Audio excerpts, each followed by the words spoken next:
Coucou tout le monde. Bon, j'ai une très très mauvaise nouvelle aujourd'hui, ce matin, et j'ai vraiment très mal dormi la nuit dernière.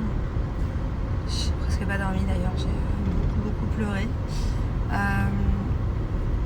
J'attends d'être calmement à la maison pour vous expliquer ce qui s'est passé. Je vais essayer de me changer les idées un petit peu. Je vais certainement faire une activité avec mon fils, faire un peu de cuisine ou je sais pas, faire quelque chose. Je suis crevée. Quelque chose à la maison. Voilà. Donc ça va pas être la grande joie sur mon snap aujourd'hui. Je sais pourquoi à chaque fois tu veux faire à manger avec maman. Hein? Tu crois que je te vois pas? À chaque fois tu goûtes tout. Pas trop mon cœur, ça peut faire mal au ventre. Allez, attention, c'est parti. Attention! Bon, allez, c'est parti. Deuxième tentative en moins d'une semaine. Cette fois-ci, en fait, vous voyez, c'est un four à gaz que j'ai. Et d'habitude, j'allume le feu là-haut. Donc là, je ne l'ai pas fait. J'ai juste allumé en bas. Et on va voir du coup si ça cuit et ça brûle pas ce coup-ci. Bon, mon bébé, je suis vraiment fière de toi. Devine pourquoi? Parce que je monte sur ton tyrolienne. Tu viens de sauter en tyrolienne? Oui. Non. Parce que tu as réessayé, tu as bien voulu qu'on réessaye de faire le même gâteau. Tu vois, au lieu de baisser les bras, au lieu de vouloir faire une autre recette, et tu as persévéré et j'espère que cette fois-ci, ça sera la bonne. Parce que par exemple, tu vois, quand tu as appris à plonger dans la piscine, la première fois, est-ce que tu as réussi? Non, j'ai fait un plateau. C'est pas un plateau, un plat. Tu as fait un plat. Oui. La deuxième fois, est-ce que tu as réussi? Non. Non. Et à force de réessayer, est-ce que tu as fini par réussir? Oui. Donc du coup, qu'est-ce que c'est important dans la vie? C'est quoi qui est important? De réessayer quand on n'y arrive pas. Ouais. Donc j'espère, on croise les doigts pour que là, notre gâteau... J'aimerais que tu arrêtes de renifler, ça fait 1 million de fois que je te le dis, toutes. On croise les doigts pour que là, il brûle pas. Et pour que le bon gâteau rentre dans le bidon, qu'on puisse le manger cette fois-ci.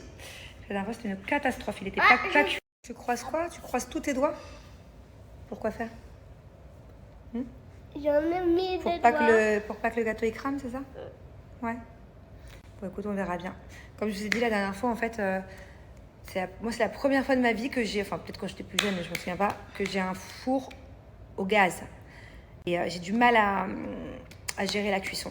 Je peux pas suivre, je peux pas faire comme sur les recettes. Par exemple, sur les recettes, j'avais écrit ce gâteau-là. Il y a plus de 700 avis, que des avis positifs, 5 sur 5. Et il y avait eu aucun loupé. Et genre, il n'y a que moi qui loupe, quoi, avec mon four. Et il y avait écrit 25 minutes de cuisson. Au bout de 10-12 minutes, mon gâteau, il était mort. Il était tout cramé. Donc là, du coup, j'ai pas mis le feu en haut. Puis on verra bien. En fait, moi, je m'en fiche de rater. Mais c'est juste que ça me fait de la peine pour Thiago. Parce qu'en ce moment, il adore cuisiner. Au revoir, je vais Et qui prend aller du dans temps. mon école. C'est pas l'heure de l'école.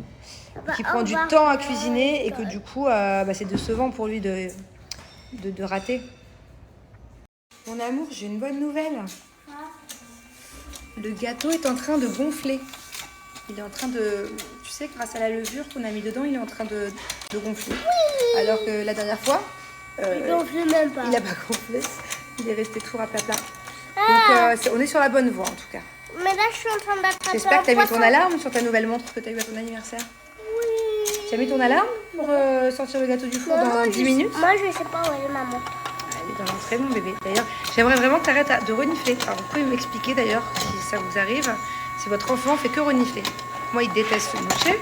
Et même quand je le mouche, il faut que j'insiste pour ça, il n'y a rien qui sort. Et il fait que renifler.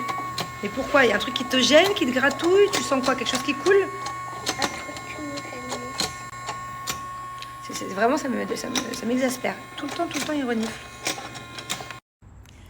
Bon, je vais vous expliquer pourquoi est-ce que ça va pas fort pour moi depuis hier soir. Voilà, si je vous l'ai pas dit avant, ce matin, c'était pas pour vous mettre du suspense, mais c'est parce que tout simplement je voulais pas craquer devant mon chauffeur et que mon but c'est pas de vous faire là des snaps. Je vais essayer de pas pleurer, je vais essayer de rester forte. De toute façon, j'ai suffisamment pleuré là. J'ai ma chienne qui est partie. J'ai Nala. Pour ceux qui la connaissent, et je pense que la plupart d'entre vous la connaissez. Elle est partie cette nuit. Nala est partie la nuit dernière. Je m'y attendais pas du tout. Elle n'était pas forcément en bonne santé parce qu'elle avait 13 ans et demi. Elle avait des tumeurs mammaires, elle avait des problèmes de santé. Mais en tout cas, on arrivait encore à contrôler. Je veux dire, la vétérinaire n'était pas pessimiste sur son état de santé général. Et j'ai encore quelques jours de ça, je pensais qu'il lui restait encore des mois et des années à vivre. Et c'est assez soudain, ce qui s'est passé hier, et j'ai du mal à l'expliquer. Et les docteurs aussi ont eu du mal à l'expliquer. Nala a eu des problèmes. Elle avait du mal à faire ses besoins depuis quelques jours, et particulièrement hier. Du coup, ma tante l'a emmenée chez le vétérinaire. Et je pense qu'elle avait un problème au niveau du côlon. Au début, on pensait que c'était un kyste. Et elle a commencé à se dégrader, son état apparemment s'est dégradé vraiment de minute en minute. Ça a été vraiment très très vite hier. Donc elle a vomi du sang, elle s'est vidée aussi de sang de partout. Donc je pense que ça commençait à être une hémorragie interne ou on ne sait pas trop. Bon, je vais la faire courte, je vais vous passer tous les détails de ce qui s'est passé hier, mais au final elle a été donc hospitalisée dans une clinique vétérinaire de nuit. Oui, c'est vrai qu'ils étaient assez pessimistes. Quand je les ai eu au téléphone, ils m'ont dit qu'ils allaient la garder minimum 3 jours. Et là, son état s'est dégradé de pire en pire. J'avais le docteur au téléphone toutes les demi-heures. Elle était en déshydratation totale. Elle a commencé à convulser. Parce que du coup, la déshydratation et la pression était trop basse. Donc ça a fait un choc nerveux dans le cerveau. Et du coup, elle est tombée dans le coma. Donc à 1h du matin, le docteur m'a appelé pour savoir ce que je voulais faire. Vu qu'elle était dans le coma, elle était plus consciente. Si je voulais lui laisser une chance et voir si elle allait se réveiller, ou si c'était mieux Donc j'ai préféré lui laisser une chance. Je me suis dit, bon, apparemment ça existe, il y a des miracles, et le docteur m'a dit qu'il y avait des fois des chiens qui se réveillaient, des fois son état a continué de se dégrader, et puis du coup elle s'est pas réveillée, voilà. Donc c'était un peu subitement, quoi. C'est-à-dire qu'on n'a pas vraiment été préparés à ça, ni moi, ni ma tante, ni ma grand-mère. C'est ma tante et ma grand-mère qui prenaient soin d'elle quand j'étais à Dubaï.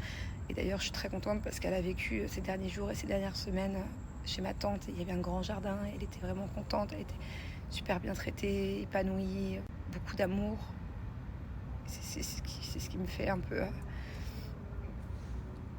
C'est qu'elle a vraiment eu des derniers beaux jours, elle a vraiment été heureuse, elle était vraiment toute... Je m'y attendais pas du tout. Je devais la récupérer dans quelques jours pour passer tout l'été avec elle, avec les enfants. Et je m'attendais à avoir encore au moins un été ou deux avec elle. Enfin, voilà. Donc je vais arrêter de parler pour ce soir. J'ai du mal à finir mes phrases. J'avais qu'une envie, c'est d'être dans mon lit avec mon mari. Mais ça me tient vraiment à cœur, et je le ferai quand j'aurai un peu plus de... Voilà.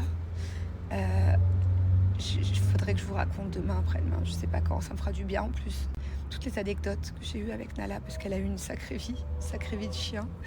Elle a tout vécu, Nala, avec moi. Ça fait que là 3 ans qu'elle voyageait plus trop parce qu'elle était fatiguée, qu'elle était âgée, mais sinon elle a eu vraiment une vie incroyable, et elle m'a fait les 400 coups. Et voilà, je vous en parlerai un autre jour. J'ai zéro souvenir avec Nala à Dubaï. Elle n'est jamais venue ni dans cette maison ni à Dubaï. Je n'ai jamais voyagé avec elle parce que c'était très dur de ramener un animal à Dubaï, surtout elle qui était toute fragile et très âgée. C'était vraiment pas des démarches faciles. Et ce qui est vachement étonnant, c'est que depuis ce matin, c'est comme si que je la voyais. Genre, même là où je vous parle, c'est comme si qu'elle était là en fait. Je la vois pas physiquement. C'est pas comme si que j'avais une hallucination, je la vois pas physiquement, mais je la ressens dans le sens où j'ai l'impression qu'elle est là, et j'arrive pas à l'expliquer en fait. J'arrive pas à l'expliquer, je sais pas si c'est normal, ça m'est jamais arrivé. Je sais pas si c'est parce que je suis sous le choc, mais j'ai l'impression qu'elle est là avec moi, là, qu'elle est en train de courir autour de la table, à côté de moi, là. Je sais pas.